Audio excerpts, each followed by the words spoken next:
Hi, I'm Michael Cauley. Today we're going to talk about how to make espresso while camping and portable systems.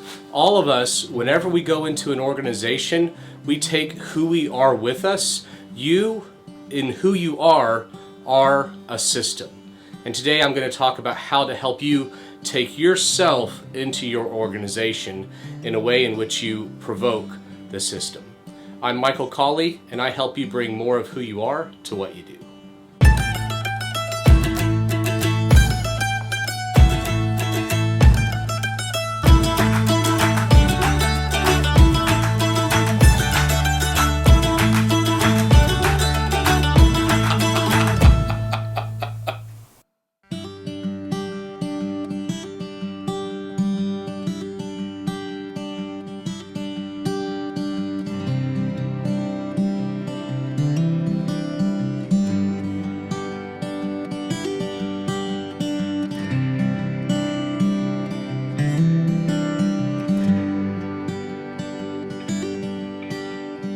If I go, baby, don't you worry.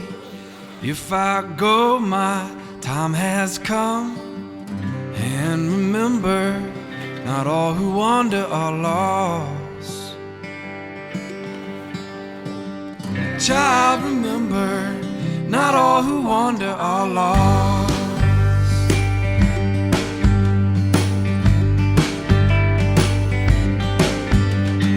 If the sun comes up to greet you, don't forget to say please and thank you.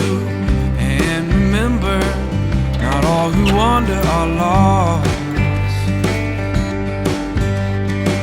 Child, remember, not all who wander are lost. When the load gets heavy and the weight's too much to bear, go on down to the river and wash away your cares.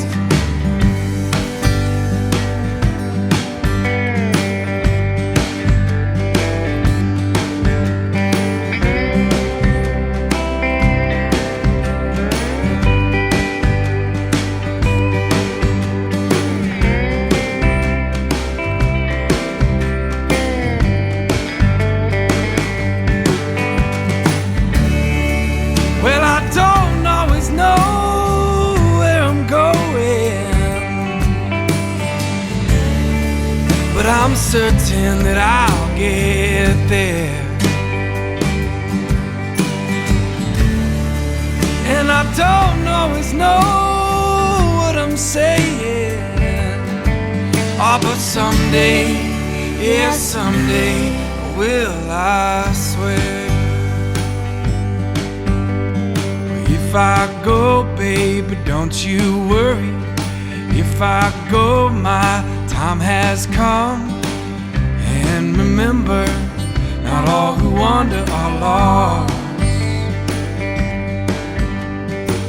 Child, remember, not all who wander are lost.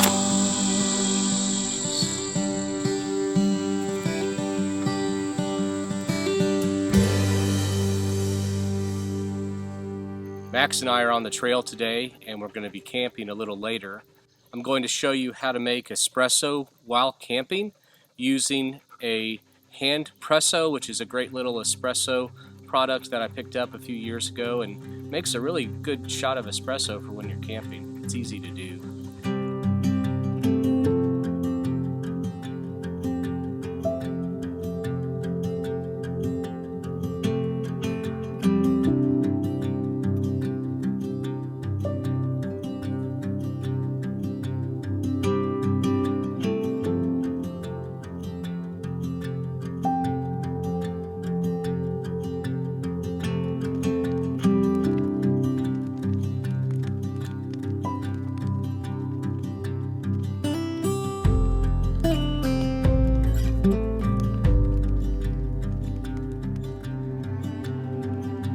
So what I have here is the Handpresso, and I picked this up a few years ago because I wanted to be able to start making espresso at home, but I didn't want to spend a couple $100 for even a small espresso machine. And I thought this was kind of cool. It's fun to use. It reminds me of a bicycle pump.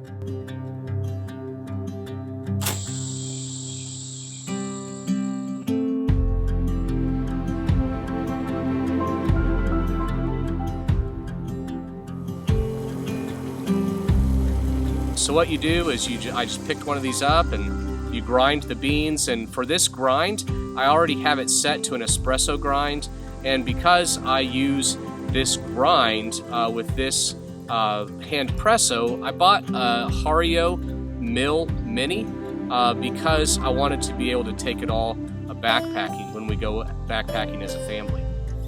And so I keep the beans in here. You can see that the beans are already in there. The amount of beans that the hopper holds will make about 20 cups of espresso. So for us, there's really no need to bring beans on a camping trip unless you're staying for more than 4 nights. So what we do is we'll do a little bit of a grind here. Grind it to what I look at is when it's just under the number 1 on the mill, we'll let you know that's about enough grounds to put in the little Handpresso. And so you unscrew the cap on the back of the Handpresso, and you'll see this little mesh basket, and I just pour the Hario small mill upside down and fill that little basket. Use the mill to scrape off the top. Then you're going to take the bottom of the Handpresso, it's made for this, to press it down to give a nice firm beans in there. Then you're going to add the water that you have boiled. We have a little old 22-year-old Whisper Light that I got when I was in college, is what I'm still using. And so we've boiled the water, and we'll pour a little bit of that boiled water into the Handpresso, put that basket of beans in there, close it, and then we will pump it up. And you want to pump it until it gets into the green, and then you want to wait 30 seconds. Sometimes it does leak a little bit. It's just kind of part of the way that it is. There are ways to fix that. This isn't a video about that, but you can find some great videos in YouTube on that, and I've used some of those videos before when it's needed to take it apart and do a little bit of work on the machine and oil it a little bit. And so you'll just wait 30 seconds, and then you will push the button down. You'll see this little button where my thumb on the left side of the Handpresso will just push, and you'll hear this little sound, psh, and then you'll have a great little shot of espresso.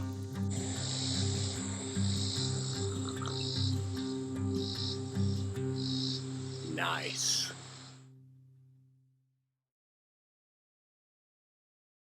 What we're talking about today is portable systems. And to be able to make an espresso in the woods while you're camping is a pretty cool thing. What's even cooler is that you and me and Max, we are all portable systems. When Max was a puppy, he was 11 months old, we had had some work done on our house. We'd had a chimney fire, and we'd had the new fireplace put in, and the new chimney was going up, and the guys who were helping us did not lock the gate, and Max got out. Now, I didn't realize it until he was already outside of our fence, and Ashley, my wife, called me and said, "Mike, Max is out of the fence." And Max is a blue heeler, and for those of you who don't know blue heelers, also called an Australian cattle dog, they love to herd cattle. That's what they were made for. In fact, Max is a cattle herding system within himself. Because we don't have any cattle on the street where we live, Max ran out into the real busy street and started trying to herd cars. And he got between 2 cars, and I was screaming, and I was screaming, I was frightened, and Max got hit by a car. There was blood everywhere, and I scooped him up in my arms, and long story short, after a half day of a hospital stay and x-rays with a dog radiologist, all Max had was a torn toenail, and I was really thankful.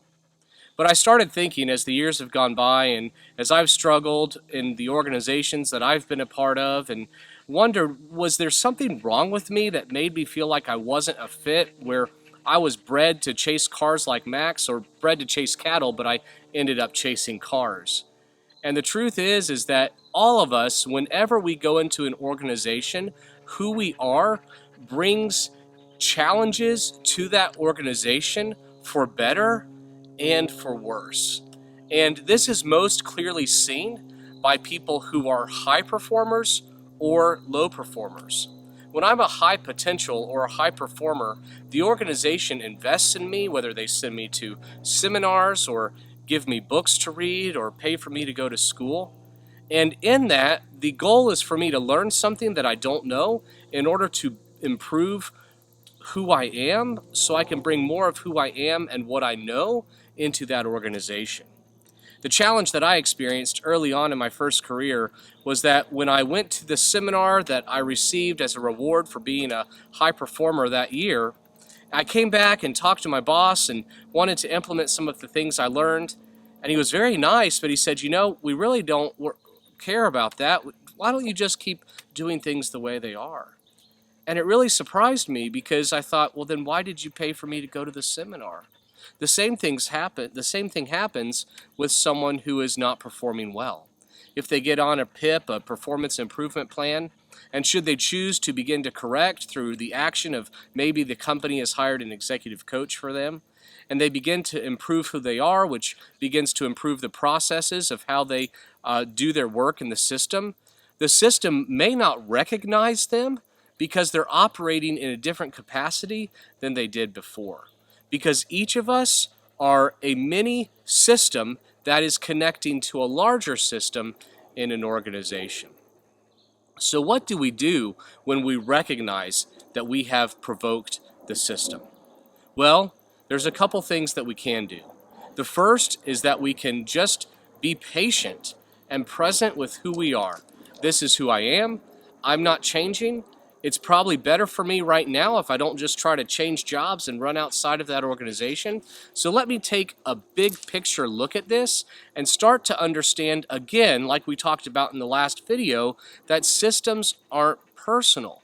So what I'm experiencing, even though it feels personal, isn't personal. And as I recognize that, I am able to make peace with what I do well in a way that I can fulfill the requests of the organization of me by serving even in deeper ways when the organization asks me to do things in terms of how they wanted me to be or how they used to know me to be. And then the other thing that helps along the journey is as we continue to do those tasks that may feel not right for us anymore, may even feel beneath us, but as we continue to do those tasks, we continue to create credibility in the organization and then have opportunity to begin to experiment in other ways, maybe even under the radar, in order to have some success or to communicate with my boss and say, hey, you know, there are some things I want to try, and because my performance has been improving, my boss may say, I'm willing to let you try that. So I hope these ideas are helpful to you. One, to understand that you and yourself are a portable system that connects to a larger system. Number two, that when the system invests in you, they may not always recognize you when you change, whether you are a high performer who brings new, fresh ideas, and they've even asked you for those ideas or have asked you to try things differently, or if you're a low performer and you improve in a way in which the organization no longer recognizes your performance because they were used to you being a low performer. Thanks so much for watching. If you liked this video, please click the like button or choose to subscribe and comment and share the video below. I'd love to connect with you on LinkedIn or Twitter and help you learn even more about how to learn how to bring who you are to what you do.